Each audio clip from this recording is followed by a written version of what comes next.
Buda ensinava que a única função da vida é a luta pela vitória sobre o sofrimento. Empenhar-se em superá-lo deve ser a constante preocupação do homem. Após tentá-lo mediante o ascetismo mais austero e as disciplinas mais rígidas, o jovem Gautama afastou-se do monastério com alguns candidatos desanimados e foi meditar calmamente, logrando a iluminação. Estabeleceu a teoria do caminho do meio para alcançar a paz. Nem mais a austeridade cruel, nem as dissipações comuns, mas o equilíbrio da meditação.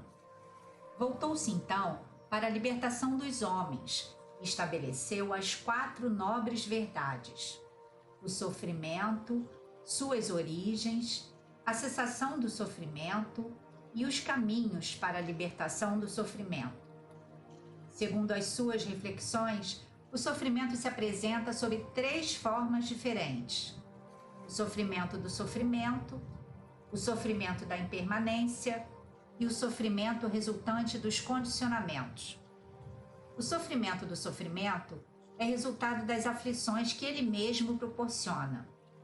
A dor macera os sentimentos, desencoraja as estruturas psicológicas frágeis, infelicita, leva a conclusões falsas e estimula os estados de exaltação emocional ou de depressão, conforme a estrutura íntima de cada vítima. Apresenta-se sob 2 aspectos, físico e mental, na imensa área das patologias geradoras de doenças. Nesse caso, o sofrimento é como uma doença e resultado dela. A conduta moral e mental dos homens, quando cultiva as emoções da irritabilidade, do ódio, do ciúme, do rancor, das dissipações, impregna o organismo, o sistema nervoso, com vibrações deletérias que bloqueiam áreas por onde se espraia a energia saudável, abrindo campo para a instalação das enfermidades, graças à proliferação dos agentes viróticos degenerativos que ali se instalam. Quase sempre, as terapias tradicionais removem os sintomas sem alcançarem as causas profundas das enfermidades.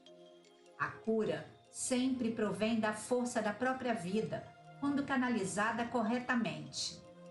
As tensões físicas, mentais e emocionais são igualmente responsáveis pelas doenças.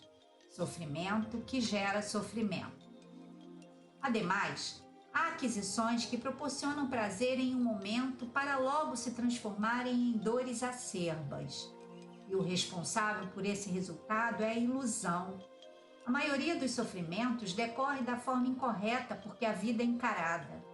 Na sua transitoriedade, os valores reais transcendem ao aspecto e à motivação que geram prazer. Esse é o sofrimento da impermanência das coisas terrenas. Esfumam-se como palha ao fogo, atiçado ao vento, logo se transformando em cinza, flutuando no ar. Para conseguir desfrutar de determinado prazer, o indivíduo investe além das possibilidades, constatando depois quantas dificuldades tem a enfrentar para manter essa conquista. A luta para possuir um automóvel último modelo expõe-no a compromissos pesados para o futuro. A imaginação estimula-o com a ilusão da posse para averiguar, passado o prazer, que não tem condições para preservar o veículo adquirido, ou os móveis, ou a residência, enfim, tudo quanto é impermanente e brilha com atração apenas por um dia. O sofrimento resultante do condicionamento abarca a educação incorreta, a convivência social pouco saudável que propiciam agregados físicos e mentais contaminados. A escala de valores para muitos indivíduos apresenta-se invertida, tendo por base o imediato, o arriscado, o vulgar e o promíscuo, o poder transitório, a força, como relevantes para a vida. Os seus agregados, sob altas cargas de contaminação, produzem sofrimentos físicos e mentais duradouros. A educação, calcada nos valores ético-morais, não castradora, estimule a consciência do dever e da responsabilidade do indivíduo para com ele próprio, para com o seu próximo e para com a vida, equipa-o de saúde emocional e valor espiritual para o trânsito equilibrado pela existência física. Esse conhecimento prepara-o para que saiba selecionar o que lhe é útil e saudável, ajudando-o no crescimento interior para a sua realização pessoal. Enquanto este discernimento não se transformar em força canalizadora para o seu bem, o indivíduo experimentará o sofrimento resultante do condicionamento, que lhe advém dos agregados físicos e mentais contaminados.